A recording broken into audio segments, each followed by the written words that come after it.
ulama tulen tidak diizinkan berbicara, mereka dibungkam dan dipenjarakan, sehingga yang tinggal adalah orang-orang yang tak tahu apa-apa. Mereka lah kemudian yang berbicara panjang lebar tentang segala persoalan. والجهمية هم الذين فتحوا المجال لكي يتكلم من هب ودب في أمور العامة وفي أمور العقيدة وفي أمور الدين.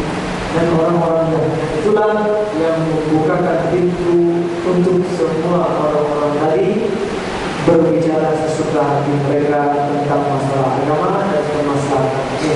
لأنهم أصبحوا يقولون كل من شاء يستطيع يتكلم في الدين، يقرأ هذا الكتاب الفلسفة، هذا الكتاب المنطق، هذا الكتاب، ثم تكلم في العقيدة كما تشاء، لأن هذا هو عندهم العلم، ليس علم الفقه وعلم الحديث والعلم الذي يفني الإنسان وقته في قراءة كتب أهل السنة والعلماء. فأصبح كل من شاء يتكلم. Karena manhaj mereka adalah membiarkan orang membaca, silakan baca ini, baca kitab filsafat, akidah Yunani segala macam. Kemudian ya itulah akidah yang mereka percayai. Mereka tidak mempelajari Al-Quran dan Sunnah, di mana para ulama menghabiskan usia mereka untuk menggalinya. Mereka mencukupkan buku-buku terjemahan tadi sebagai rujukan dalam masalah akidah. بينما هذه المسائل مسائل الدين لا يجوز أن يتكلم فيها إلا العلماء. Padahal masalah-masalah seperti ini, masalah agama, masalah keyakinan kita, tidak seharusnya yang berbicara di situ melainkan para ulama. وهذا الأمر موجود في هذا الزمان. Dan gejala-gejala semacam ini kita perhatikan, kita lihat banyak terjadi pada saat ini. موجود ولا غير موجود؟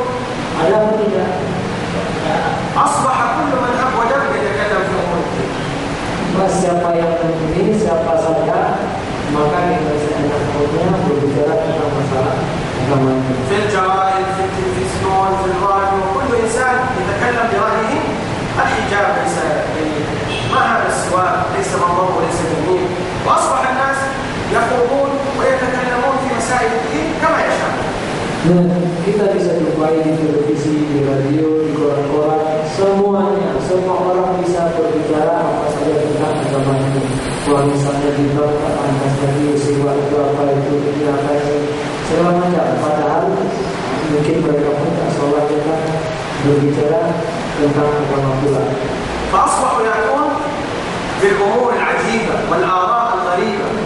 Maka mereka pun menyebutkan pendapat-pendapat yang aneh, perkataan-perkataan yang aneh, tapi nyata. Tapi ada yang mengatakan nyata. Menyangka kita kalau bakal ada orang yang mengatakan hal-hal seperti itu. بينما لا يستطيع أحدهم أن يتكلم في الطب إلا إذا كان طبيبا. Padahal dalam masalah dunia, dalam kedokteran masalah misalnya, tidak diizinkan seseorang berbicara masalah kedokteran kecuali dokter. إذا تكلم في الطب الناس مباشرة سيسألون هل أنت طبيب؟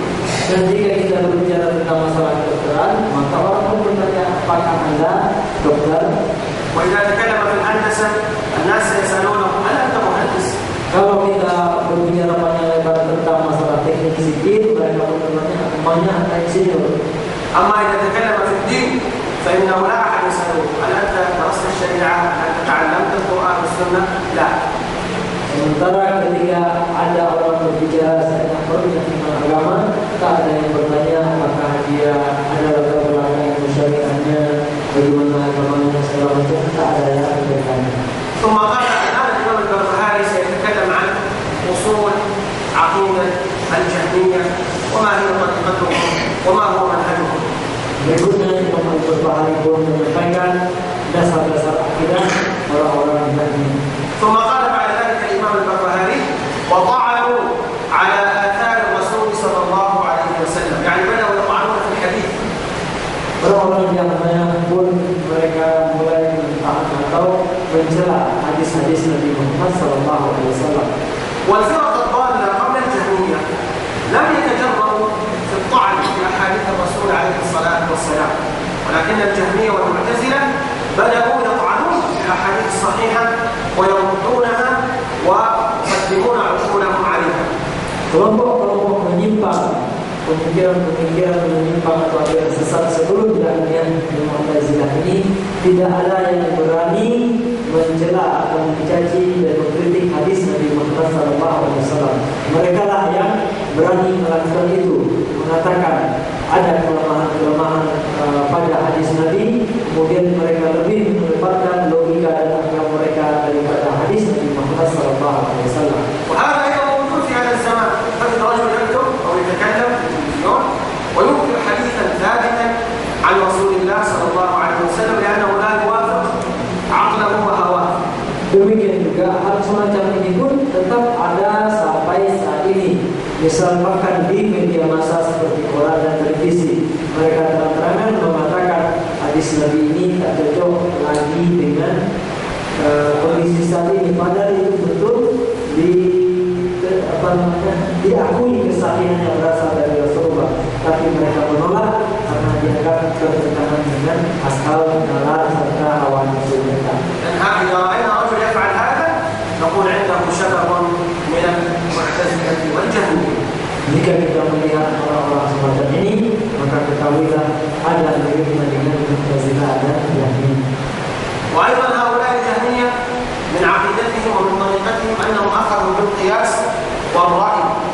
ونقصد بالقياس فليكن تكلمنا في بداية شرح السنة على القياس الذي لا يجوز.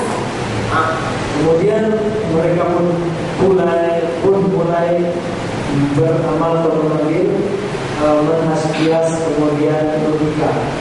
Nah, kita juga dulu pernah mengatakan tentang qiyas dalam masalah sebelumnya tentang qiyas yang kita bicarakan di awal kita. قلنا القياس نوعين، في القياس يجوز وفي القياس لا يجوز. Kita bicarakan ada dua qiyas, ada qiyas yang boleh dan ada qiyas yang tidak boleh.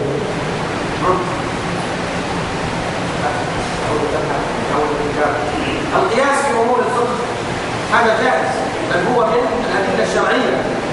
النقيس ونخرج حكم شرعي للقياس هذا جائز. الذي لا يجوز في العقيدة. القياس في العقيدة لا يجوز، لأن العقيدة نصوص وآيات وأحاديث نؤمن ونسلم، لا نقول نقيس وهذا وهذا لا يجوز. Jadi qiyas yang dibolehkan itu adalah khusus dalam masalah fikih, masalah hukum amaliyah. Sementara tentang masalah akidah, keyakinan kita kepada Allah dan hal-hal lainnya, ini tidak bisa pakai metode qiyas. Karena ini masalah keyakinan, masalah akidah harus bersumber kepada nas-nas Al-Quran maupun hadis Nabi Muhammad SAW. ثم قال الإمام البربهاري رحمه الله: وكفروا من خالفهم، يعني هؤلاء المعتزلة والجهمية كفروا كل من يخالفهم في عقيدتهم. Kemudian mereka, kata Imam Al-Barbahari, orang-orang Mu'tazilah dan Jahmiyah tersebut mengkafirkan orang-orang yang tidak sependapat dengan mereka. وقد رأينا ذلك عندما قالوا الذي لا يقول القرآن مخلوق فهو كافر. Dan kita sudah saksikan bagaimana pada sejarah bahwa orang-orang yang tidak mengatakan Al-Quran itu adalah makhluk, menurut mereka itu sudah mereka kafirkan. وسبحان الله هذا طبعا دائما أهل البدعة الغلاة دائما يكفرون من يخالفهم. Kita lihat memang begitu bahwa ahli bid'ah yang sudah melampaui batas, mereka selalu mengkafirkan orang-orang yang berbeda pendapat dengan mereka. ثم قال الإمام البربهاري: فدخل في قولهم الجاهل والمغفل، يعني اتبعهم ودخل في قولهم وفي اعتقادهم الجاهل والإنسان المغفل ضعيف العقل. Kemudian mereka pun diikuti oleh orang-orang yang tidak punya ilmu sama sekali maupun orang-orang yang lemah daya pikirnya. حتى كفروا من حيث لا يعلمون، يعني بسبب اعتقادهم هذا الاعتقاد والعياذ بالله كفروا وهم لا يعلمون. Sehingga tanpa mereka sadari, ajaran mereka sudah menjadi kafir tanpa mereka sadari dengan keyakinan-keyakinan yang mereka miliki tersebut. ثم قال الإمام البربهاري: فهلكت الأمة من وجوه وكفرت من وجوه وتزندقت من وجوه، يعني الذين قالوا بهذا القول واتبعوا المعتزلة والجهمية وقعوا في الكفر والعياذ بالله، وأيضا هلكوا بسبب هذه العقيدة الفاسدة. Jadi keyakinan atau akidah dan pemahaman sesat Jahmiyah ini di satu sisi telah menyesatkan umat, mengkafirkan mereka, menjerumuskan mereka kepada kekafiran, kemudian juga mencelakakan mereka. ثم قال الإمام البربهاري وتزندقت من وجوه الذين اتبعوا هذا القول أصبحوا زنادقة. الزنديق هو مثل المنافق يظهر الإسلام ويبطن في قلبه الكفر والعياذ بالله. Kemudian orang-orang yang mengikuti mereka pun tanpa sadar menjadi orang-orang zindik, yang orang munafik yang menampakkan iman mereka tetapi di dalamnya adalah kafir. ولماذا قال الإمام البربهاري أن هؤلاء الجهمية ومن اتبعهم تزندقوا؟ Mengapa Imam Al-Barbahari mengatakan bahwa orang-orang yang mengikuti Jahmiyah itu mereka telah jatuh kepada kezindikan? لماذا؟ ما هي عقيدة الجهمية في الإيمان؟ ما هي عقيدتهم في الإيمان؟ Apa akidah mereka tentang iman? ماذا يقولون في الإيمان؟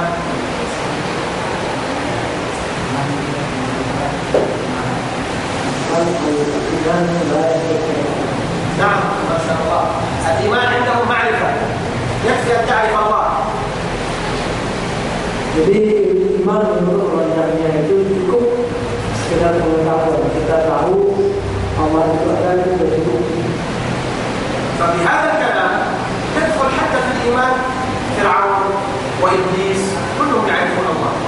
Jadi berdasarkan pemahaman semacam ini, artinya bagaimana Fir'aun, Iblis dan setan pun yang termasuk makhluk yang beriman. Dan عرفنا عقيدة الجهمية ينكرون أسماء الله وصفاته، وأيضا في الإيمان يقولون الإيمان معرفة. Jadi kita paham pada malam ini di antara pokok-pokok ajaran Jahmiyah adalah pertama mereka mengingkari, tidak percaya atau menolak nama-nama dan sifat-sifat Allah. Kemudian yang kedua, iman menurut mereka itu cukup pada pengakuan dan pengetahuan saja. إذن الإيمان عند الجهمية هم غلاة مرجئة. Jadi Jahmiyah itu adalah kelompok ekstrim dari Al-Murji'ah.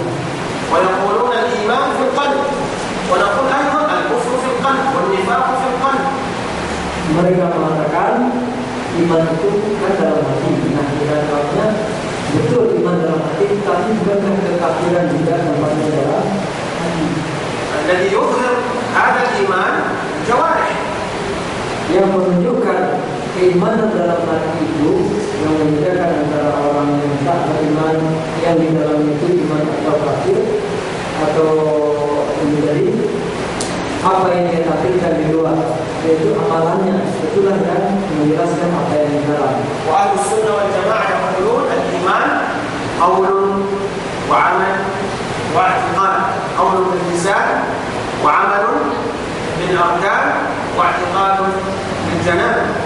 Sementara Ahlussunnah wal Jamaah mengakui bahwa iman itu adalah perkataan, perbuatan dan keyakinan. Perkataan dengan lisan, kemudian perbuatan kita amalkan dengan anggota tubuh dan kita yakini di dalam hati.